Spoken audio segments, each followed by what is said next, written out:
নমস্কার। প্রসঙ্গ কথামৃত। ওম তব কথামৃতম তপ্ত জীবনম কবিভিরীড়িতম কলমশাপহম শ্রবণমঙ্গলম শ্রীমদাততম ভুবি গৃণন্তি ये ভুরিদা জনা।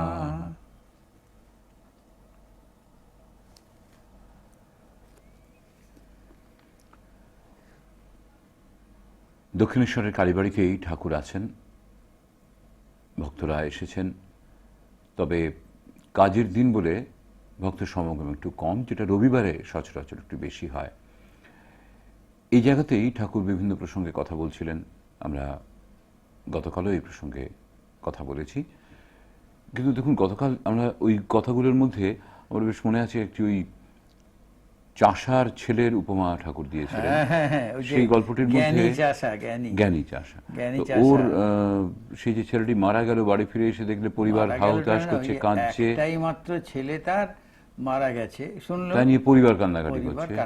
তার কিন্তু কোনো হেলদোল নেই, বিকার হলো না, তার কান্নাকাটি এলো না। তখন অভিমান করে স্ত্রী বলছে আর কি, যে তুমি এত নিষ্ঠুর, চোখ দিয়ে একটা জল ফেলতে পারলে না, আমাদের একটাই ছেলে ছিল মারা গেল। চাষা তখন ওই যে গল্পটা বললো, ভারী সুন্দর, তার স্বপ্নের কথা, স্বপ্নে দেখা সেই সাতটি রূপবান, একেবারে বললেন রাজা হয়েছি, সাতটা রূপবান ছেলে, তারপরে স্বপ্ন, তারা বিদ্যা অর্জন করেছে, ধর্মাচরণ করছে, তারা উপার্জন করছে, মানে সব দিক থেকেই জ্ঞানে গুণে রূপে বিদ্যা সব বিষয় তারা উপযুক্ত, কিন্তু আমার স্বপ্ন ভেঙে গেল।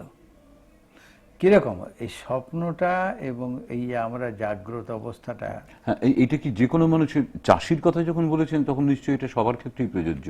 এক্স্যাক্টলি তাই হওয়ার। তো আমরা বলি না যে এটা বাস্তব, ও ভাই স্বপ্নটাও বাস্তব। আমরা বস্তু জগৎকে নিয়েই তো বাস্তব কথাটা ব্যবহার করি। আচ্ছা, এই স্বপ্নটা এটাকে সত্য বলে মনে করেছি বলে, এটা দীর্ঘ সময় ধরে এইরকম করে দেখে আসছি বলে এটাকে আমরা ওই ঘুমের মধ্যে দেখা স্বপ্নটার মতো মনে করতে পারছি না। কিন্তু মজার হয়, এর আগেও আলোচনা হয়েছে, দেখবেন স্বপ্নে ভয় দেখেছে, বাঘ স্বপ্ন দেখছিল, সে করছিল, দেখবেন বাড়িতে অনেকের হয়। মা হয়তো ধাক্কা দিয়ে তার ঘুমটা ভাঙিয়ে দিয়েছে, ভাঙিয়ে দিতে করছে ঘুমটা, বলে এই কি করছি, কি বাঘ, বলে বাঘ কোথায়, কে আছে, এই তো ছিল, হ্যাঁ বাঘ ছিল, এই তো কাছেই ছিল। মা ঘুম ভাঙিয়ে দিল, তার চোখে জল টল দিয়ে ঠিক করে দিল, কিন্তু তখনও তার ভয়ে দেখবেন কন্টিনিউ প্যালপিটেশন সব হচ্ছে। তার মানে ঠিকই তা কম সময়ে সে যে বাস্তবটা দেখছিল, আমরা বেশি সময় ধরে সেই বাস্তবটাকে দেখছি।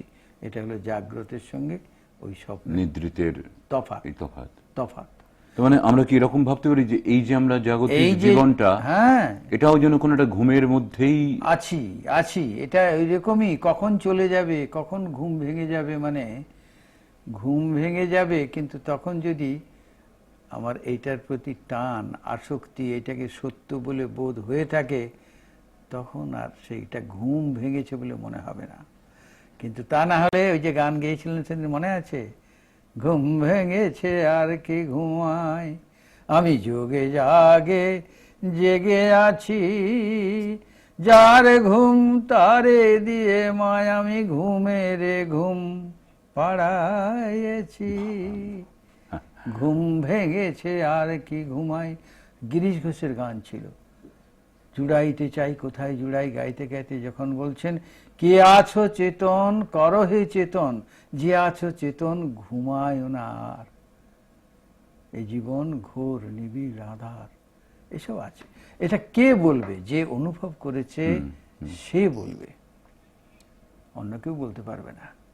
আমি যদি বুঝি, ওই যে সে রবীন্দ্রের কথা হচ্ছিল না, ক্ষণিক বৈরাগ্য বেশ্যার বাড়ির থেকে আধখানা কাপড় সে টানাটানি করে ছিঁড়ে ফেলে দিয়ে, পারলে হয়তো সে সবটাই ফেলে দিয়ে নগ্ন হয়ে পালিয়ে আসতো। তার বোধ হয়েছে যে ওটা অসত্য, ওটা আর নয়, ওটা চাই না। এই বৈরাগ্য আছে, এমনি এমনি হয় না। উপনিষদেই কথা আছে, পরীক্ষা লোকান কর্মচিতান ব্রাহ্মণ নির্বেদ মায়াত নাস্ত্যকৃতকৃতেন। এই জগতে যা যা আমরা করছি ভোগ সুখের জন্য, জীবনে যে প্রয়োজনীয় অবস্থা, প্রত্যেকটি অবস্থা যখন ঘুরে ঘুরে ঘুরে ঘুরে মানুষ আসবে, তখনই তার বৈরাগ্য আসবে। কথামিতে ঠাকুর বলেছেন, ভোগের শান্তি না হলে ত্যাগ হয় না। আমরা যতক্ষণ ভোগের মধ্যে থাকি ততক্ষণ ভোগ্য বস্তুটা আমার কাছে সত্য, উপাদেয় উপাদেয় বোধ হয়। সেটা কখনোই ছাড়তে ইচ্ছে করে না। কিন্তু পেট ভরে গেছে মশাই, সামনে থালা রসগোল্লা নিয়ে সেদিন জোর করে যদি একটা ঢুকেও দেয়, সেটা যা ছিল পেটে ওয়াক করে সব বেরিয়ে যাবে, যাবে না। ভোগের এটা হলো একেবারে একটা চরম উদাহরণ। ঠাকুর বলছেন এই বাসনা, বাসনা ভোগ শেষ না হলে, বাসনায় বিরক্তি না আসলে বৈরাগ্য আসবে না। এই স্বপ্নবোধ হবে না, এই জগৎটা ওই চাষার মতো হবে না। কিন্তু তবু বলতে হবে যে এটাও এরকম স্বপ্নের মতো। আচ্ছা, আরেকটা জিনিস বলুন, ওনার ওই বলেছিলেন যে ঋষিকেশের সাধুর সঙ্গে সমাধির কথার সঙ্গে আমার ভাবটা একদম মিলে গিয়েছিল। এমনিতেই ওই অবস্থাতে নিঃশ্বাসের যে গতিটা এক এক সময় এক এক রকম মনে হয়। নিঃশ্বাসের মানে বায়ু, সোজা কথা। ওই যে প্রাণ, অপান, ব্যান, সমান, উদান, এসব পঞ্চ বায়ু আছে আমাদের শরীরের মধ্যে, পরিক্রমা চলে, সেই বায়ুর উপরে নির্ভর করছে আমার প্রাণায়াম। যে প্রাণকে সংযত করলে সমাধি সহজ হয়। এই যে প্রাণ কি বলে, যম, নিয়ম, আসন, প্রাণায়াম, ধারণা, ধ্যান, সমাধি, সেই প্রাণকে সংযত করতে করতে, কন্ট্রোল করতে করতে বায়ুর এমন অবস্থা হয়, মন, সবটাই তো মনের উপরে নির্ভর করে, সেই মনটা একাগ্র হয়ে যায়, ঈশ্বর চিন্তায় নিবিষ্ট হয়। কিরকম হয় ঠাকুর ওই আছে শাস্ত্রে, সাধুরা সেটা জানতেন বলি ঠাকুর বললেন, তিনি তো শাস্ত্র টাস্ত্র পড়েন না, তিনি বলছেন যে কখনো কিরকম হয়, এই গাছের ডালে একটা বানর লাফা যাচ্ছে যাচ্ছে যাচ্ছে যাচ্ছে করতে করতে একদম এমন অবস্থায় গিয়ে পৌঁছলো, মন স্থির হয়ে গেল, এটা হলো সমাধি। ওই যে চঞ্চল মন, সে কিন্তু এদিক ওদিক করছে বটে, কিন্তু ঊর্ধ্বগতি তার। এগুলো বলে না, কখনো পিঁপড়ের মতো নিচ থেকে শিরশির শিরশির করে উঠতে উঠতে সহস্রারে চটে গেল। সবটাই কিন্তু দেখবেন ওই শিরশির করে উঠছে কোন দিকে, নিচে দিকে নামছে না। ঊর্ধ্বায়িত হচ্ছে সমস্ত চিন্তা। নিচের দিকে হলে কি হবে, কথা মিটিয়ে আছে। এই যে লিঙ্গ, গুহ্য, নাভি, নাভির থেকে আরম্ভ করে নিচের এই তিনটি স্তর, তিনটি চক্র, সে সপ্তভূমি বেদান্তের মধ্যেও আছে, যোগীর ষটচক্রের মধ্যেও আছে। যতক্ষণ এই নিচের দিকে মনটা থাকে ততক্ষণই সংসার। যেই মাত্র এখান থেকে উঠে ওই অনাহত চক্র হৃদয়ে যাবে, সেখান থেকে আস্তে আস্তে মন উঠতে থাকে, তার আর নিম্নগতি হয় না। এসব কথা রয়েছে। ওইটাকে বোঝাবার জন্যে ঠাকুর, আসল কথা তিনি অবতার, তিনি ব্যবহারিক জগতের অর্থকরী বিদ্যা টিদ্যা, লৌকিক বিদ্যা সব বর্জন করেছেন। কেন না, কেবলমাত্র অন্তর্জগৎকে বিশ্লেষণ করে করে, গবেষণা করে করে সত্য বস্তুকে আবিষ্কার করে তিনি দেখাবেন যে এটা আছে, এটা অন্তর্জগতের সত্য, যেটা পুঁথিগত বিদ্যার উপরে নির্ভর করে না। আমাদের উপনিষদের কথা হচ্ছে বিদ্যা দুরকম আপাত দৃষ্টিতে, দে বিদ্যে বেদিতব্যে পরাচ এব অপরাচ। বিশ্লেষণ করতে আরম্ভ করলেন ঋষি প্রথম অপরাবিদ্যা, তত্রাপরা ঋগ্বেদ, যজুর্বেদ, সামবেদ, অথর্ববেদ, শিক্ষা, কল্প, ব্যাকরণ, নিরুক্ত, ছন্দ, জ্যোতিষম ইতি চ। ওই যে 4 বেদ এবং তার 6টি বেদাঙ্গ, 6টি তার অঙ্গ, পার্টস, এইগুলি শিখলে টিকলে কি হয় না, ওই ব্যবহারিক জগতে অর্থকরী বিদ্যা উপার্জনের একটা সহায় হয়। ব্যবহারিক জ্ঞানগুলি তার মধ্যে থেকে আছে। ওই তার মধ্যে আমাদের ভেষজ টেষজ, ওই যে কেমিস্ট্রি, ফিজিক্স, টিজিক্স সব আছে ওই ঋগ্বেদ, যজুর্বেদ, সামবেদ, অথর্বের মধ্যে। আর শিক্ষাকল্প, জ্যোতিষ টতিষ তো সব, ম্যাথমেটিক্স টেটিক্স তো সব ওর মধ্যেই আছে, এসব আছে। বলছে তাহলে, বলছে সব অপরাবিদ্যা, একটু নিকৃষ্ট, ন পরা, শ্রেষ্ঠ বিদ্যা নয়। যে শ্রেষ্ঠ বিদ্যা, বলছে হ্যাঁ সেও আছে, সেটাও তোমাকে আয়ত্ত করতে হবে। গুরুগৃহে এই 2টি বিদ্যাই, প্রথম লৌকিক বিদ্যা শিখিয়ে দেওয়া হতো, কেননা যে পরাবিদ্যার অনুশীলনে যেতে পারবে না, সে যাতে ব্যবহারিক জগতে অন্তত রোজগার করে খেতে পারে, সেটুকু তাকে আগে করিয়ে দেওয়া হলো। করিয়ে দিয়ে তাকে বলা হতো অথপরা ইয়া তদ অক্ষরম অধিগম্যতে বাপু হে, এরপরে শ্রেষ্ঠ বিদ্যা বলে যে বিদ্যাটি বলবো সেটি অক্ষর ব্রহ্ম সম্বন্ধে। ইটস ভেরি সাটল, অ্যাবস্ট্রাক্ট, তাকে একটু সময় দিতে হবে, তোমাকে বৈরাগ্য অবলম্বন করতে হবে, তোমাকে মন টনগুলি চঞ্চল না হয় সে অভ্যাস করতে হবে তোমাকে। পারবে? যদি পারো কাম, আর যদি না পারো তাহলে যাও, এই অবস্থা থেকে ফিরে যাও। সমাবর্তন আছে, গার্হস্থ আশ্রম আছে। আর যারা পারতো তারা বলবে যে বাবা ছেড়ে দে, বা কেঁদে বাঁচি, এই যা অবস্থা দেখছি সংসারের, এরপরে যদি আবার এই পরাবিদ্যা অনুশীলন করতে হবে তো আমাকে, ওখানে চলে গেলেও কিন্তু ছাড়াছাড়ি নাই।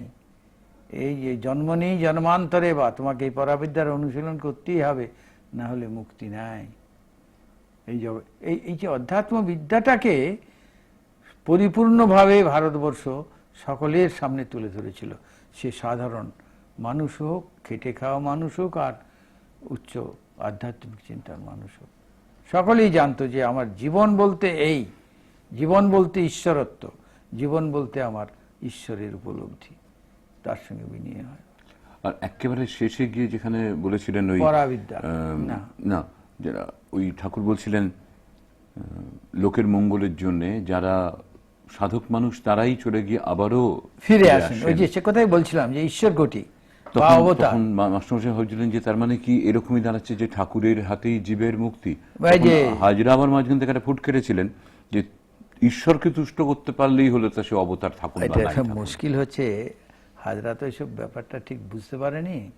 ঠাকুর কিন্তু তোকে করলেন না, ঈশ্বর তিনি সর্বব্যাপী সত্তা, আর এই যে অবতার হয়ে এসেছেন, অবতার তো এই যুগের সেই ঈশ্বরই এই রূপ ধরে এসেছেন। আমি এই যুগের মানুষ, আমার মুক্তির চাবিকাঠি তো তার হাতে। হাজরা সেটা বুঝলো না। ওইটাতে বললেন না হেসে যে বিষ্ণুপুরের রেজিস্ট্রির বড় অফিস, সেখানে রেজিস্ট্রি করতে পারলে আর কোনো তুমি দরকার নেই, তুমি এখানে তুমি ওকেই মানো না কেন, তুমি ওই ঈশ্বরকেই মানো। তো বেদান্তবাদী তো সর্বভূতে নারায়ণ আছেন বলেন, ওই যে কারুকে কম শক্তি বেশি শক্তি দিয়েছেন কিনা এসব বলেন তো, তিনি বিভু রূপে সর্বভূতে আছেন। ঠাকুর এই হাজরাই বলেছিল, এই নরেনের সঙ্গে কথা হচ্ছিল, ঠাকুর এসে দেখবেন আস্তে আস্তে ওখান থেকে তুলে নিয়ে চলে গেলেন। কেন না, ঠাকুর যে ভাবটা তার মধ্যে দিতে চাইছেন, হাজরা সেখানে কনফিউশন সৃষ্টি করে দেবে। তাই তিনি এমন হয়েছিল, হাজরা স্বীকার করতে চায় না যে ঈশ্বর এই অবতার হয়ে আসতে পারেন। ঠাকুর কেঁদেছিলেন মার কাছে, যে মা হয় ওকে এখানে আমার কথা মানবে, না ওকে এখান থেকে সরিয়ে দে। এত কষ্ট হয়েছিল, কেঁদেছিলেন হাজরা। ওই যে জিজ্ঞেস করেছেন অভিমান করে নালিশ জানানোর মতো, আমাকে এই বলে ওই বলে, হ্যাঁ এই বলে। তারপরে যে গিরিশবাবু জিজ্ঞেস করছিলেন না যে ওর কথায় আপনার এত কষ্ট হয়েছিল, আপনি কেঁদেছিলেন। ওই কি করব, মার কাছে কেঁদেছিলাম, অসহায় শিশু। দেখ, আমরা সেই মঙ্গলবারেই আছি, অমাবস্যা, সন্ধ্যেবেলা হয়েছে, ঠাকুর বাড়িতে আরতি হয়েছে, দ্বাদশ শিব মন্দিরে, রাধাকান্তের মন্দিরে, ভবতারিণীর মন্দিরে শঙ্খ ঘণ্টা আদির মঙ্গল আরতি হচ্ছে। আরতি শেষ হলো, কিছুক্ষণ পরে ঠাকুর শ্রীরামকৃষ্ণ নিজের ঘর থেকে দক্ষিণের বারান্দায় এসে বসলেন। চারদিক তখন অন্ধকার হয়ে গেছে, শুধুমাত্র ঠাকুর বাড়িতে জায়গায় জায়গায় দ্বীপ জ্বলছে। ভাগীরথীর বক্ষে আকাশের কালো ছায়া পড়েছে। অমাবস্যা, ঠাকুর সহজেই ভাবময়। আজকে ভাব আরো ঘনীভূত। তার শ্রীমুখে মাঝে মাঝে প্রণব উচ্চারণ আর মার নাম করছেন। গ্রীষ্মকাল বলে ঘরের ভেতরে বড় গরম, তাই বারান্দায় এসেছেন। একজন ভক্ত একটি মাছরানদের মাদুর দিয়েছেন, সেইটি বারান্দায় পাতা হলো। ঠাকুর তো অহর্নিশি মার চিন্তা করেন। শুয়ে পড়েছেন, শুয়ে শুয়ে ফিসফিস করে কথা বলছেন মাস্টারমশাইয়ের সঙ্গে। বলছেন, দেখো, ঈশ্বরকে দর্শন করা যায়, অমুকের দর্শন হয়েছে, কিন্তু কারোকে বলো না। আচ্ছা, তোমার রূপ না নিরাকার, কোনটা ভাল লাগে? মাস্টারমশাই বলেন, আগে এখন একটু নিরাকার ভালো লাগে, তবে একটু একটু বুঝেছি যে তিনি এসব সাকার হয়েছেন। দেখো, আমায় বেলঘরে মতিশিলের ঝিলে গাড়ি করে নিয়ে যাবে, সেখানে মুড়ি ফেলে দাও, মাছ সব এসে মুড়ি খাবে। আহা, মাছগুলো ক্রীড়া করে বেড়াচ্ছে, দেখলে খুব আনন্দ হয়। তোমার উদ্দীপন হবে যেন সচ্চিদানন্দ সাগরে আত্মারূপ মীন ক্রীড়া করছে। তেমনি খুব বড় মাঠে দাঁড়ালে ঈশ্বরীয় ভাব হয়, যেন হাঁড়ির মাছ পুকুরে এসেছে। তাকে দর্শন করতে হলে সাধনের দরকার। আমাকেও কঠোর সাধন করতে হয়েছে। বেলতলায় কত রকমের সাধন করেছি। গাছতলায় পড়ে থাকতুম, মা দেখা দাও, মা দেখা দাও বলে চোখের জলে আমার গা ভেসে যেত।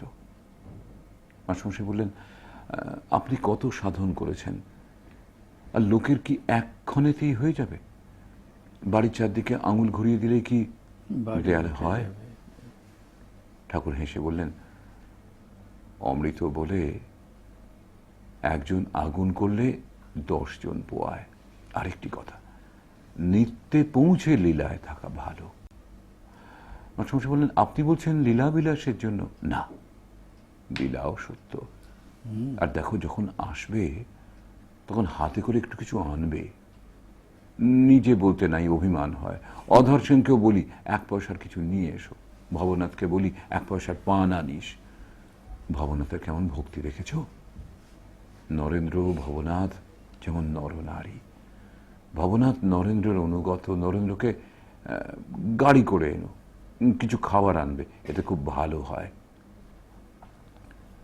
জ্ঞান ভক্তি দুই পথ। ভক্তি পথে একটু আচার বেশি করতে হয়। জ্ঞান পথে যদি অনাচার কেউ করে, সে নষ্ট হয়ে যায়। বেশি আগুন জ্বাললে কলা গাছটাও ভেতরে ফেলে দিলে পুড়ে যায়। জ্ঞানীর পথ বিচার পথ। বিচার করতে করতে নাস্তিক ভাব হয়তো কখনো কখনো এসে পড়ে। ভক্তের আন্তরিক তাকে জানবার ইচ্ছে থাকলে নাস্তিক ভাব এলেও সে ঈশ্বর চিন্তা ছেড়ে দেয় না। যার বাপ পিতামহ চাষাগিরি করে এসেছে, 1000 শুকা বৎসরে ফসল না হলেও সে চাষ করে। খানদানি চাষা। ঠাকুর তাকিয়ার উপরে মাথা রেখে শুয়ে আছেন, কথা বলছেন মাঝে মাঝে। আবার মাস্টারমশাইকে বললেন, আমার পাটা একটু কামড়াচ্ছে, একটু হাত বুলিয়ে দাও তো গো। তিনি সেই অহেতুক কৃপা সিন্ধু গুরুদেবের শ্রীপাদপদ্ম সেবা করতে করতে তার শ্রীমুখ থেকে বেদধ্বনি শুনছিলেন।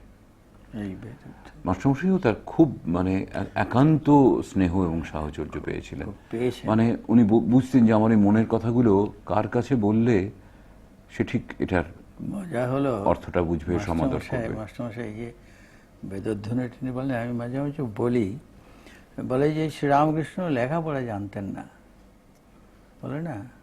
উনি কে বলেছিল যে অর্গানাইজিং ক্যাপাসিটি নাই কেশবচন্দ্র সেনের মতো তো শ্রীরাম যেমন একটা পুরো সমাজ গড়ে তুলেছে। কিন্তু ভেবে দেখুন, তাদের চেয়েও মতলবী লোক।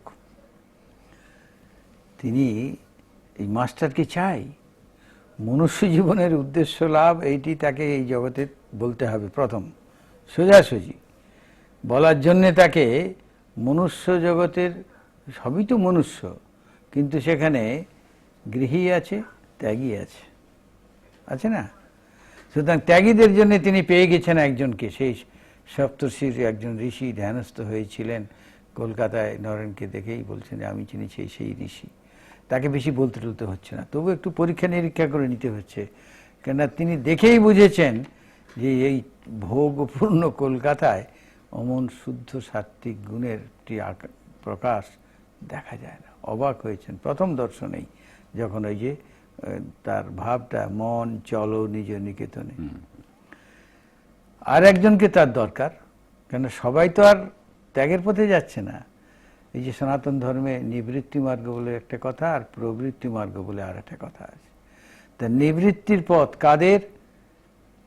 নিবৃত্তি হচ্ছে নির্বিজ্ঞানহাম জ্ঞান যোগ, যারা একেবারে জ্ঞানের বিচারের পথে, একটু আগে বললেন না, বিচার নেহ না নাস্তি কিঞ্চন। এই জগতের ভোগ্যবস্তু বলছে আমি চাই না, বলছে কিছু কম্প্রোমাইজ, বলছে না, আমার এই জগতের সঙ্গে কোনো কম্প্রোমাইজ নেই, কিচ্ছু নেই, একেবারে আমি হাঁটবো চলবো, আমার জল নাই, ঝড় নাই,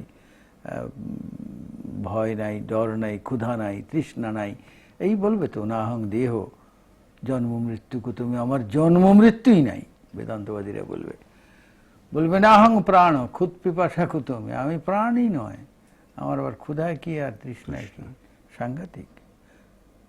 না হং জাত, মাতা পিতা বলছে আমি জন্মাইনি, আমার মাতা পিতা আমার কোথায়?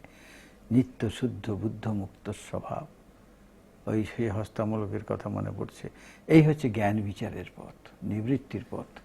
কিন্তু প্রবৃত্তির পথের মানুষগুলো তো মানুষ, তাদেরও তো ঈশ্বর লাভ প্রয়োজন, তাদের কে শেখাবে? শ্রীরামকৃষ্ণ সবটা নিজে পারবে না। নরেনকে দিল চাপরাস, লোকে শিক্ষা দেবে, আরেকজনকে তাকেও চাপরাস দিয়েছেন ওই মাস্টারমশাই। প্রথম দিন তাকে তিরস্কার করেছিলেন, সে যে ওই যে তুমি বিয়ে করেছ, বলে আগে হ্যাঁ, যা হয়ে গেছে, ছেলেও হয়ে গেছে, যেন কত অপরাধী। এই হচ্ছে মাস্টারমশাই।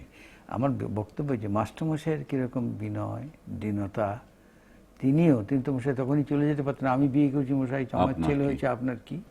আর আসতো না, কিন্তু তাকে আসতে হবে শ্রীরামকৃষ্ণ লীলায় পরিকর হয়ে। লীলাও সত্য বললেন একটু আগে, বলে আপনি বলেন লীলা বিলাসের জন্যে, এটা খেলাধুলো যেমন এনজয়মেন্টস, তাই বলছেন না, লীলাও বাস্তব। এই লীলা যদি না থাকতো, তাহলে লীলাচ্ছলে সৃষ্ট এই জগতের যে জীব লীলায় সৃষ্টি হয়েছে, সে যে জীবত্ব বোধে মুগ্ধ হয়ে আছে, কামী ক্রোধী লোভী সে জীবত্বের মূল পরিচয়, তার থেকে কে উদ্ধার করবে? ওই জন্য বললাম স্বপ্নটাও যেমন বাস্তব, জাগ্রতটাও বাস্তব, বা জাগ্রতটাও যেমন বাস্তব, স্বপ্নটাও তেমন বাস্তব। এই যে জীবন মাস্টারমশাইকে তার চাই, মাস্টারমশাই সেই অনুভব করছেন যে শ্রীরামকৃষ্ণ সেই বেদধ্বনি শুনছেন। তিনি কি বেদধ্বনি? শ্রীরামকৃষ্ণ যেমন বলছেন, একম সৎ বিপ্রা বহুধা বদন্তি, বেদের ঋষিরা বলেছেন, বেদের ঋষিরা বলেছেন বেদাহমিতং পুরুষং মহান্তম আদিত্যবর্ণম তমসু পরস্তাৎ। আমি অনুভব করেছি সেই সত্তাটাকে, তমেব বিদিত্বা অতি মৃত্যুমেতি নান্যপন্থা বিদ্যতে অয়নায়। তোমাকেও সেটি অনুভব করতে হবে, এছাড়া অন্য কোনো রাস্তা নেই এই জগতের থেকে মুক্ত হওয়ার। এইসব বলবার জন্যে তার দুটি লোক দরকার, একটি নরেন, একটি মাস্টার মহেন্দ্রগুপ্ত। তাই মহেন্দ্রগুপ্তকে দিয়ে তিনি এইসব বলাচ্ছেন বা তাকে তৈরি করছেন এইভাবে, যে পায়ে একটু হাত বুলোতে বলছেন ভক্তি। সংসারের পক্ষে ভক্তিভাব আশ্রয় না করলে সে বেদান্তের পথে যেতে পারে না। ওই যে মহিমাচরণকে বলেছেন, হাজরাকে বলেছেন সংসারী, তারা বেদান্তের এই ব্রহ্মসত্য জগৎ মিথ্যা বলে কি করে? যতক্ষণ তার দেহ বুদ্ধি আছে ততক্ষণ কি চাই? ভক্তি। বড় জোর একটু নারদীয় ভক্তি, নারদীয় ভক্তি, একটু জ্ঞান মিশ্রা ভক্তি, একটু বিচার। এই যুগের মানুষ, তার একটু বিচার থাকবে যে হ্যাঁ তাই তো, হে ঈশ্বর, হ্যাঁ তোমার পাদপদ্মে শুদ্ধা ভক্তি হোক, তোমার ভুবন মোহিনী মায়ায় মুগ্ধ করো না, এই প্রার্থনা সে করবে। ভুবন মোহিনী মায়ার সে বুঝেছে, বিচার করে সেই মায়াকে সে ত্যাগ করতে চায়, ভোগ সুখের জীবন। কিন্তু যদি ঈশ্বরের প্রতি ভক্তি না থাকে, মন দাঁড়াবে কোথায়? এই যুগের মানুষ সহজেই বিষয়ে আকৃষ্ট হয়ে যায়, ভোগ্য বস্তুর প্রতি চলে যায়, সে তখন ভগবানকে প্রার্থনা করবে। এ হচ্ছে এই যুগের মানুষ আমাদের প্রয়োজন।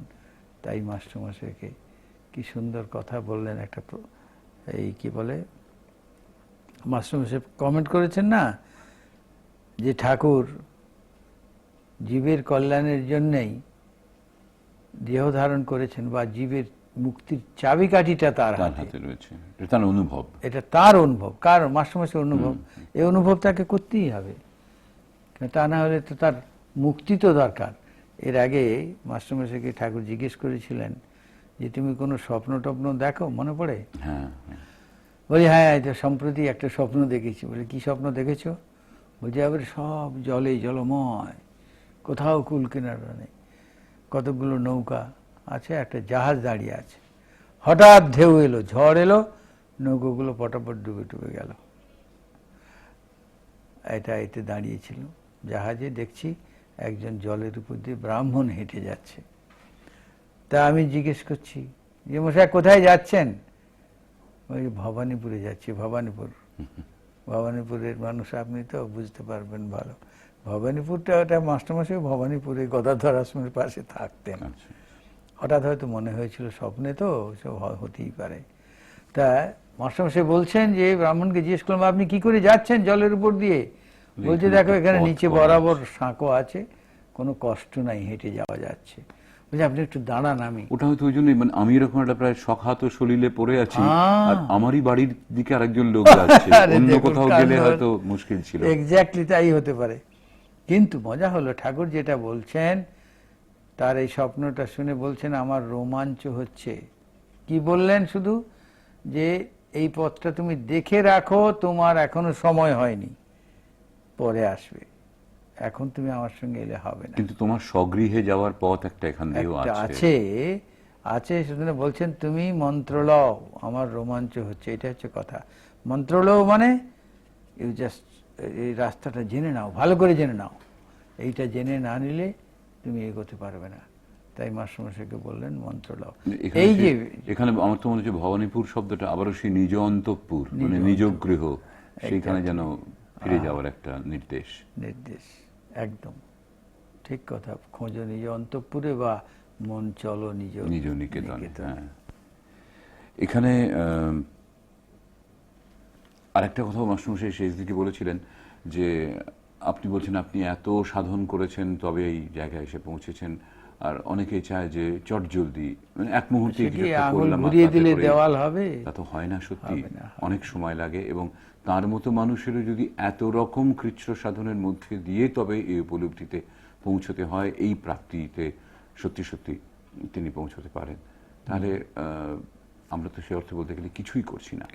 কিন্তু এই কাজটা, এই কথামৃত পাঠ করা, শোনা, শোনানো এবং এর অনুভবগুলোকে খানিকটা কথাবার্তার মধ্যে দিয়ে আরেকটু কি বলবো, সেই তখনকার মধ্যে বাদানুবাদ করে, তাহলে কি এটা এই, তাহলে কি সেটা সেই, এইভাবে যে একটু বিশ্লেষণাত্মক নয়, তবু ওই কথাগুলোকে বারবার নানা দিক থেকে দেখার একটা প্রয়াস আমাদের এই অনুষ্ঠানে প্রসঙ্গে কথামৃতে। আজকের মতো এখানেই ইতি।